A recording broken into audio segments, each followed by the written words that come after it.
World heritage centre. దీనికి 2014లో వచ్చిన గుర్తింపు. నేను పొద్దున్నే 8:30 కల్లా అక్కడికి వెళ్ళిపోయా. దాంతో జనం ఎవరు లేరు, కొంచెం తక్కువ మంది ఉన్నారు. ఇదే టికెట్ కౌంటర్. టికెట్ వచ్చి 40 రూపాయలు. దాని పక్కదేమో టికెట్ చెక్కింగ్. టికెట్ తీసుకొని లోపలికి వచ్చేసా. ఇదేం చెక్కింగ్ పాయింట్.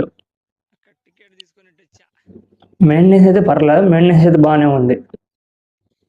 ఇక్కడికి లోకల్ వాళ్ళు చాలా మంది వస్తున్నారు. ఎందుకు, ఈ రాణికి వావ్ చూడడానికి కాదు కానీ ఈ గార్డెన్లో ఎంజాయ్ చేయడానికి, కొంచెం పిక్నిక్ లాగా చాలా మంది వచ్చారు. ఇది ఫైనల్లీ మనం వచ్చేసాం రాణికి వావ్. మనం 100 రూపాయల నోటు మీద ఉండే కట్టడం ఇదే. ఈ కట్టడం ఎలాగుండిద్ది, ఒక గుడిని తిరగతిప్పి కడితే ఎలాగుండిద్దో అలాగుండిద్ది అనమాట. ఇది ఒక అద్భుతం కట్టడం కాబట్టి మనకి 100 రూపాయల నోటు మీద మన గవర్నమెంట్ ముద్రించింది. ఈ గుడి చాలా కాలం మట్టిలోనే కూరుకుపోయింది ఒక వరద